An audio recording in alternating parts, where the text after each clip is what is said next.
자, 오늘도 여러분들께 인사를 한번 드려보고 있는 크립토 마토입니다. 여느 때와 마찬가지로 가장 먼저 달러 인덱스 지수 살펴보도록 하겠는데, 큰 변동은 없는 상태에서 미국 증시는 혼조세를 나타내고 있는 상황.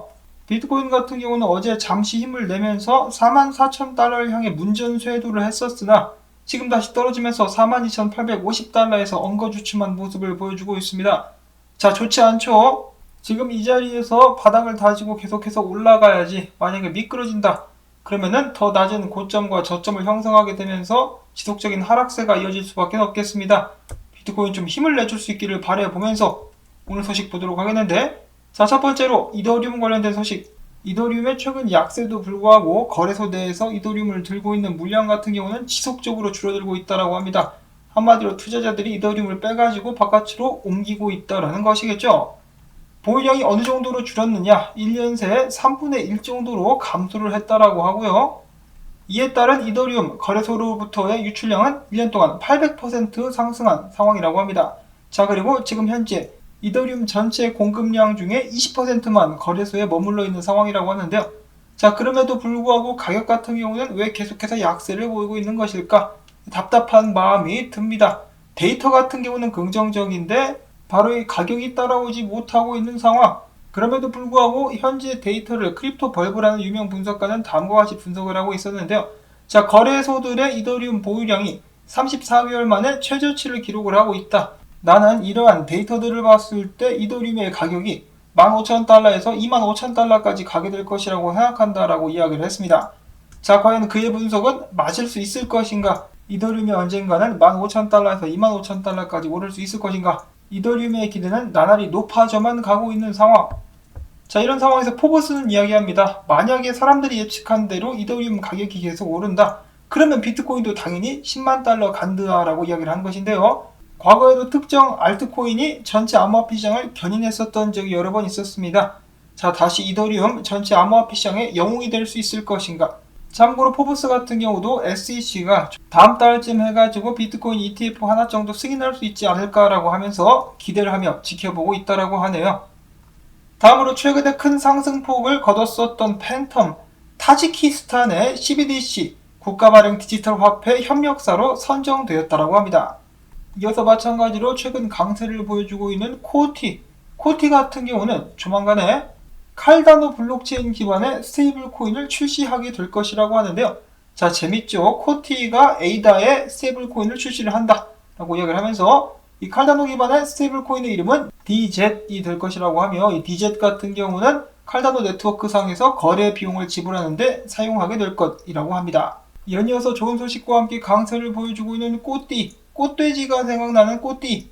과연 지속적인 상승을 이어갈 수 있을 것인가 기대를 가져보도록 하고, 다음으로 해서 바로 어제였었죠. 유니스왑과 스시스왑을 비롯한 탈중앙화 기반의 코인들이 크게 상승하는 그런 경향이 보여졌었는데, 매체에서는 이를 바로 중국의 암호화폐 금지 때문에 중국 투자자들이 탈중앙화 거래소로 몰리면서 일어난 현상이다라고 해석을 하고 있었다라고 합니다. 자, 인터넷까지 검열하는 나라가 중국이기 때문에 이러한 의견이 사실인지 정확히는 모르겠지만 최근 들어서 탈중앙화 관련된 코인들이 계속해서 뜨고 있다라고 합니다. 그 중에서도 가장 무섭게 오르는 코인은 단연 DYDX라고 볼 수가 있겠죠. 계속해서 전고를 뚫고 상승하고 있는 DYDX, 만약에 16달러에서 18달러 사이 구간까지 떨어지게 된다면 매입을 해보는 것도 나쁘지 않겠다라고 이 혼헤어스라는 분석가는 예측을 해보고 있습니다. 뚫고 지지 확인하고 계속해서 상승하게 될 것이다 라고 예측을 하고 있는 것이겠죠. 이어서 혼헤어스 분석가가 컬브 파이낸스도 한번 보고 있길래 가지고 와봤는데요. 2달러 40센트 구간까지 떨어져가지고 지지받는 거 확인하고 매입 들어가면은 좀 상승을 기대해 볼 수 있지 않을까라고 예측을 하고 있었습니다. 자, 이어서는 비트코인 관련된 소식들로 넘어가 보도록 하겠습니다. 최근 중국에 내려진 비트코인에 대한 계엄령과 함께 전 세계 많은 회사들이 중국 고객들을 끊어내고 있는 모습들이 보여지고 있는 가운데, 중국계 채굴풀 중에 두 번째로 크다라는 FT풀에서 중국 사용자들에게 서비스 제공을 중단하겠다라고 밝혔습니다. 전 세계 암호화폐 관련된 업체들로부터 서비스를 거부당하고 있는 중국 인민들, 최근에는 틱톡 사용하는 시간, 게임하는 시간까지 정해놓고 간섭을 하고 있다고 하는데요. 자, 과연 그래도 언제까지나 공산당 만세를 외칠 수 있을 것인가? 사실 제 알 바 아니고요. 자, 그 다음에 JP모건의 CEO 제이미 다이먼이죠. 제이미 다이먼, 비트코인을 증오하는 것으로 소문난 양반인데 나중에 고객들이 원하니까 JP모건에서도 비트코인 관련된 펀드를 운영하기로 결정을 한 바가 있습니다. 말할 것 없이 엄청난 부자라고 볼 수가 있겠는데 얼마 전에 기사를 보니까 연임 축하 보너스로 5천만 달러인가를 받았다라고 하는 기사를 본 적이 있는 것 같은데, 자, 아무튼 어쨌거나 이 돈돼지가 최근에 인터뷰에서 다음과 같이 밝혔다라고 하네요. 비트코인이 앞으로 5년 내에 10배 오를 가능성이 있기는 있는 것 같은데 그래도 나는 비트코인을 매입하지는 않을 것이다. 왜 매입하지 않을 것인가? 이미 많이 샀으니까? 자, 능구렁이 같은 남자의 속을 알 길은 없습니다만은 현금 부자인 것은 확실한데 그 누구보다도 달러의 가치가 떨어지고 있다는 것을 가장 잘 알고 있는 사람이기도 하겠죠. 어쨌거나 저쨌거나 한때 비트코인의 빗자만 나와도 사기다라고 하면서 스캠이라고 했었던 사람이 비트코인 가격이 앞으로 오를 것을 부정하지 않는다. 일단은 어마어마한 장족의 발전이라고 볼 수가 있겠네요. 자, 다음으로 해외 유명 유튜버죠. 알트코인 데일리가 방금 트윗을 하나 남겼는데요. 해당 트윗에 의하면은 모건 스탠리가 SEC에 제출한 서류에 따르면은 그들은 GBTC를 통해서 비트코인 투자를 2배로 늘렸다라고 합니다. 자, 모건 스탠리가 비트코인 가지아를 외치고 있다.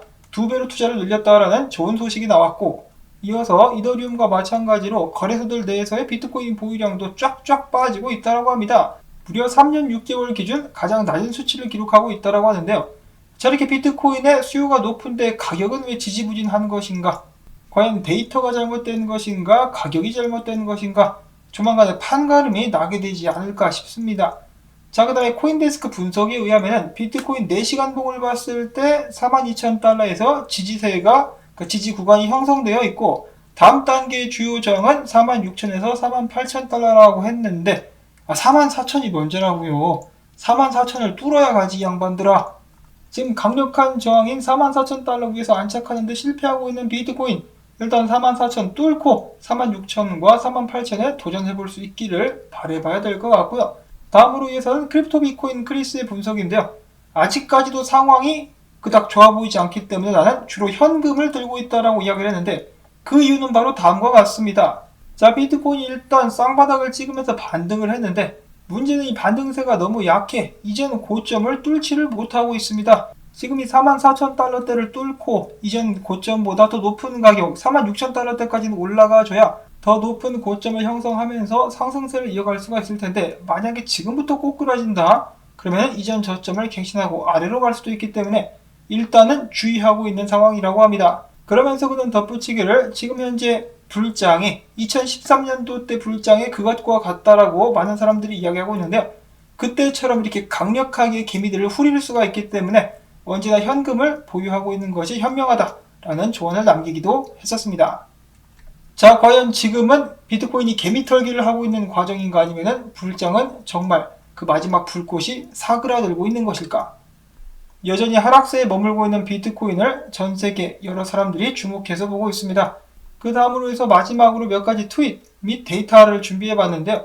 자, 비트코인은 확장성이 구리다라는 단점을 가지고 있는 것으로 많은 사람들이 알고 있는데요. 라이트닝 네트워크를 통해서 그런 문제를 해결했다. 엘살바도르 같은 경우는 매일마다 560만 건의 거래가 비트코인 네트워크 상에서 빠르게 처리된다라고 이야기를 하고 있습니다. 실제로 최근 추세를 보면은 비트코인을 전송하는 것이 이더리움을 전송하는 것보다 훨씬 더 싸다라고 하죠. 이더리움 같은 경우는 가스 비용이 어마어마합니다.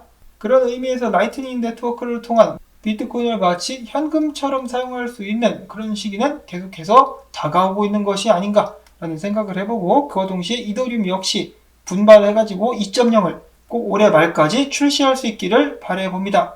이어서 트위터 상에서 굉장히 흥미로운 일 하나가 발생을 했다라고 하는데요. 자, 마이클 세일러 여느 때와 다름없이 비트코인에 대해서 긍정적인 트윗을 날려주고 있었습니다. 자, 그러자 마이클 세일러의 트윗을 누가 리트윗을 했는데 그의 이름은 닐 캐시칼이라고 해가지고 미니아폴리스 연준 총재입니다. 자, 이 양반 연준 총재이자 그 미국판 추적 60분에서 미국 달러는 무한하다라고 발언을 하면서 논란거리가 됐었던 이 사람이 비트코인 관련된 긍정적인 트윗을 리트윗했다라고 해가지고 많은 사람들이 또 수군수군 대고 있는 상황입니다. 자, 일단 헤어스타일만 봤을 때는 비트코인 지지자가 될 자격을 충분히 갖췄다라고 볼 수가 있겠죠. 막 반짝반짝합니다. 반짝반짝. 자, 누구보다도 앞장서서 무한대로 달러를 찍어내고 있는 연준. 어쩌면은 비트코인을 가장 매력적으로 생각하는 인물들이 바로 이런 사람들일 수 있겠다라는 생각을 한번 해보면서 오늘 영상은 이것으로 또 마무리를 짓도록 하겠습니다. 부디 장세는 시큰둥하지만 여러분들께서 힘내실 수 있기를 바라고, 오늘 나온 정보들 여러분들께 도움이 좀 되셨다, 그렇다면 토마토밭의 고향반도 던져주기 광고 영상 제작 및 프리미엄 사용자분들의 쪼쪼쪼쪼 좋아요를 통해서 채널 지원 부탁을 드리면서 저는 다음에 새로운 소식 가지고 또 인사를 드리도록 하겠습니다. 안녕히 계십시오.